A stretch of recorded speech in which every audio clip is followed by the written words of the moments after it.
Hi everyone, what's going on? It's Acqina here, back with a brand new video for Rise of Kingdoms. It's an exciting day today because the update that was promised for so long and after being delayed has finally come. However, what has actually changed? I know when I first logged in and tried to take a look, it didn't seem like too much has. So let's go through all of the changes that have happened in the latest Rise of Kingdoms update. If you are enjoying the Rise of Kingdoms content, please make sure to like the video to show your support, subscribe to the channel and to turn the notification bell on to be alerted when new videos are posted. Okay, let's bring up the patch notes. So we're not going to cover Ninja's Gaiden 3, that event has not arrived yet. Right, number 2, and it's really important because we are currently in Season of Conquest.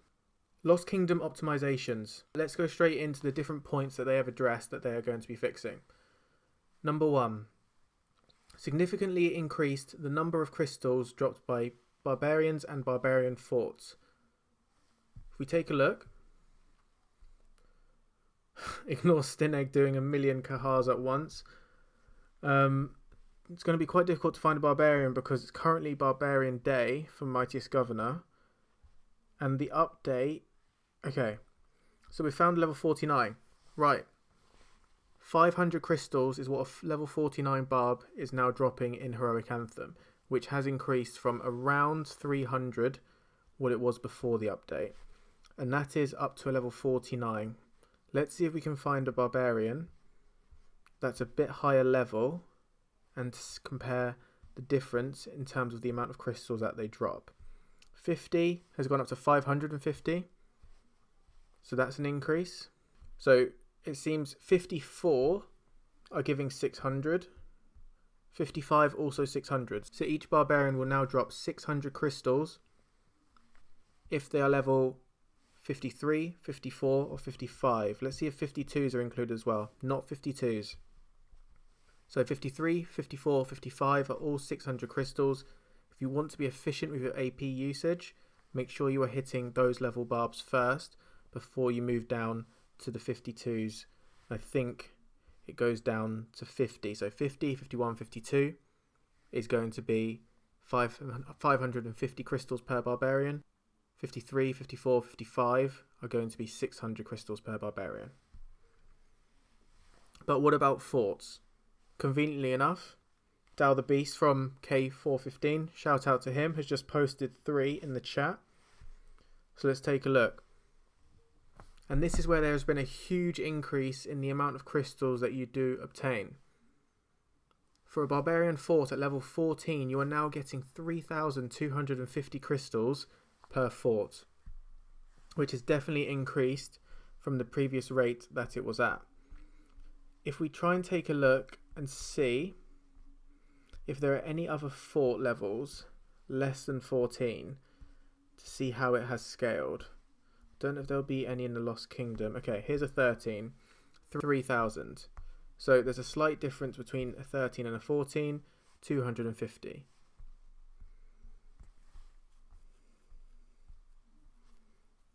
And then a 12 is another 250 difference. So it seems that every level you go up, you get 250 more crystals per fort, which is brilliant. Increase the number of crystals awarded for completing Bastion quests. So if we take a look at some of the Bastion quests that we have available. Bastion quests. Okay, I can immediately tell the amount of crystals here has gone up. Every quest that I have available is giving you over 10,000 crystals. From what I can remember, there were multiple quests before that didn't give you 10,000 crystals. So the minimum that I can see, and there is a range of different quests available, they're giving you a minimum of 10,000 crystals per quest. So if we do the math, if you get the bare minimum amount of crystals that you can obtain in a day from Bastion quests alone, out of 15 times 10,000, 150,000 crystals you can almost guarantee yourself in getting per day if you did the lowest quests or the lowest reward quests. The third thing in the patch notes was reduced Bastion difficulty in terms of the quests. And immediately we can see Earn 90 points by destroying barbarian forts. We know that before it was 120 points, so that has gone down, reduced the amount you need to do for that event. It seems like the donation of material events has not changed, neither has gathering runes or donating resources. Let's try and see if we can find a power up or a training event. Okay, so thanks to Darth Iron, we have actually got a screenshot of the training quest, because for some reason, when I decide to make a video, it decides it doesn't want to show. Yet, all the times that I don't want to make a video, or I don't want to train any troops, it decides to come up. So I think that's just Lilith playing games on me there. But we can see that it has gone down from 140,000 points to 110,000 points. It's still by no means cheap, and is not easy to keep up every day if it keeps coming up. However, it's better. And we've also found out that for the power quest for the Bastions, power has gone down from 70,000 to 50,000 for the requirement. So all in all, for the majority of some of the more difficult Bastion quests, they have decreased the difficulty as they said they would. Could it be decreased further? Absolutely. However, let's see how players react to what the current rate is. I still think training could be slightly too high. Power as well. But we'll see. Some will find it easier. Some will find it more difficult to achieve those quests. Overall, I'm pretty happy with the changes. I would have liked the number of donations of materials to go down, just because they are so important, especially if you want to craft the best gear in the game. You don't really want to be getting rid of the materials that you are forging into these quests. But that hasn't changed at all. Okay, next up. Number 4, reduce the cooldown for Bastion quests. So the Bastion quest refresh time is significantly less. It was 30 minutes. Now if we take a look and confirm reset, 10 minutes now. So it's gone from 30 minutes to 10 minutes. Brilliant, brilliant change to the Bastion system. Next is reduce the power of the Season of Conquest barbarians as well as the action point cost of attacking them. I can confirm after attacking some barbarians that the difficulty of these barbarians has decreased. If we go and attack this one here, I know it's only a 42, so it won't put up the biggest resistance, and I do have 5/5 in terms of the barbarian technology. But I've heard consistently throughout the alliance that barbarians are much easier to bring down. So let's see Mina cast his skill. Okay, it's pretty much almost gone already after that one skill. So much better, they've reduced the power of these barbarians, making them more accessible. And regarding action point cost, with Lohar, if we wanted to attack, it would cost 70 AP, and that's using a Peacekeeper. Change it to Saladin, it goes up to 80. So barbarians have gone from 100 AP per barb to 80. And that saving will stack up over time. So previously, when you are swarming with 5 marches on a barbarian, that would cost you 500 AP. Now it's going to cost you 400 AP. Much better. Still expensive, don't get me wrong, but better.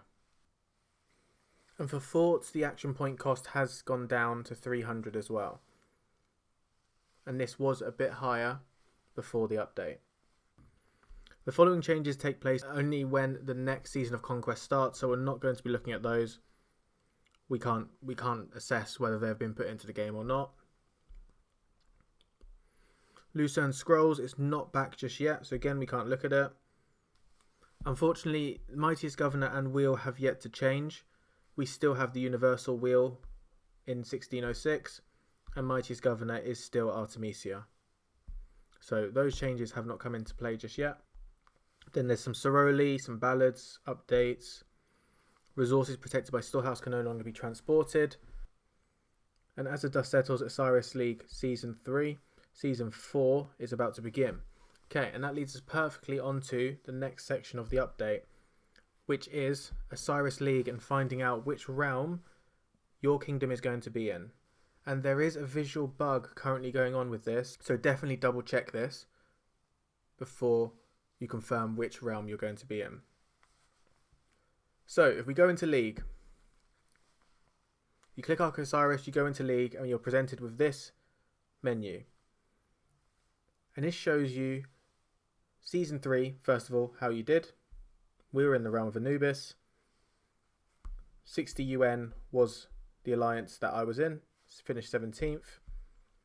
Go to individual. There's a much better breakdown available, so you can really see who was performing well. Han the Devil, for example, 5 MVPs in Osiris League, which is enormous. Huge performance from him. Arc of Osiris score. You can see who got the most in one particular match. I've snuck onto the leaderboard there. So cheeky little flex. But what we are going to be looking at is the one that says Season 4 and has the star next to it. So you click on this and you can now see which of these 4 realms you are part of as an alliance and as a kingdom. However, you can see it says Realm of Sobek, if I've pronounced that correctly. But that's not actually the realm we are part of. If I now go and log into my farm account, which is also in the same alliance that I am in, so you can see ING, exact same alliance. The only difference is my farm account is still back in the home kingdom, so in 1606. Now if we go to campaign, Arc of Osiris, League, then we click Season 4 again, now you can see we are in the realm of Anubis. And this is because for those kingdoms that are currently part of a lost kingdom, there is a visual glitch that confuses the system as to what realm you are actually a part of, because in your lost kingdom you are likely to be around other kingdoms that exist. The only way to really find out what realm your kingdom is in is by going back to the home kingdom or doing it from a farm account. Double check this throughout all your alliances to make sure it's consistent, but do it from your home kingdom, otherwise you'll get incorrect information. So we're in Realm of Anubis, really excited, 4 different realms. It means we're not going to be, as far as I'm aware, compete against the likes of JWM, Smash Squad, or even HKL. However, from what we have found out already, we are going to be coming up against the likes of 1401, the squad, 1636, our allies in KvK3, as well as the winners of Osiris League Season 3 in the Realm of Anubis. And then also 1612, the Vietnamese beasts are going to be there as well. So it's not going to be an easy Osiris League by any means. We are going to be trying though to enter 2 different teams, a main and a second team, to really give Osiris League a proper go. And I think it's made it much more accessible that there is 4 realms. Or a few other things that have occurred. The compensation for taking part in Season of Conquest before the updates have taken place. We are given 1 3-day speed up, 5 legendary commander sculptures, 10 equipment material choice chests, which are epic rarity, and 10 starlight sculptures. Is it enough to warrant proper compensation for the amount of money spent during Heroic Anthem? I wouldn't say so. There's been millions and millions of deaths as a result of Heroic Anthem technology and players not being able to compete due to the difference in terms of technology. I don't think this really satisfies it. It's okay. It's always nice to have extra compensation. However, I don't think really it justifies what some players have gone through. I mean, I've only done it for 30 days. I'm not even finished with this Heroic Anthem, but I can already tell that just doesn't seem worth it to me. And then another thing that has happened, which wasn't really brought up in the patch notes, is more of a real ninja update. If you go to your Alliance Reclaim, you can now reclaim Aethelflaed sculptures for 5,000 silver each. And if you're someone that has stockpiled these sculptures, since you could buy them in the Expedition shop, you're going to be absolutely minted with Alliance Silver. I know players in my Alliance that have 16 to 20 million Alliance Silver available. And if we go on the shop, you can see the quantities that some players are buying of particular items. So it's one player 43-hour speed ups, the amount of VIP points, passports, 15 passports, one player. 17 passports, 19 passports, and passports are 600,000 silver each. So for 20 passports, you're going to need 12 million Alliance silver, and they've just done it. And that is a huge saving if you are to consider how much money it would cost to get these passports. So definitely make sure you stop using Aethelflaed to upgrade your commander's star level and put them into the Alliance shop. She is the best value in this Alliance reclaim section of the shop, so make sure you do it. The last thing that has occurred, I personally haven't got footage of it, but when you are trying to migrate out to another kingdom, you can no longer double fill your hospital. So previously what you would do is you would fill your hospital up, especially while you're in KvK, fill it all the way to the maximum, which we currently have 720,000. Once it's full, you heal it all, you finish the heal, but you do not collect it. So as an example, if we just heal this, you do not collect it, you leave it in this state, and then you fill your hospital again, and the system doesn't realise that you've already got troops that haven't been collected, so you can lose double the power, making passport costs cheaper. However, that has since been patched, and if you try this, all those extra troops will now die because it considers your hospital to be full, even if it is left in this state. So please don't try and double fill your hospital anymore. Unfortunately, that workaround has now gone. But all in all, it's a pretty good update. I don't think we're going to see the true changes to Heroic Anthem until the next season of Conquest start. That's when we can see the technology, the new events, and all the things that Lilith have promised to create a better, more fair environment during Heroic Anthem and Season in Conquest in general. That's when we'll see the real changes. But it's a decent update, it's pretty good. But the best, I guess, is still yet to come. I am going to be doing a video on Osiris League, thinking about how the different kingdoms have been allocated a respective realm. Is it purely due to kingdom age, or have they taken into consideration other factors? We'll be taking a look at that, and if that is something that you're interested in, please make sure you do subscribe to the channel and turn the notification bell on to be alerted when that video goes live. But I think we've covered pretty much everything. Thank you very much for watching. I hope you've enjoyed it and learned something that you may not have been aware of before. Have a good one. I'll catch you in the next video.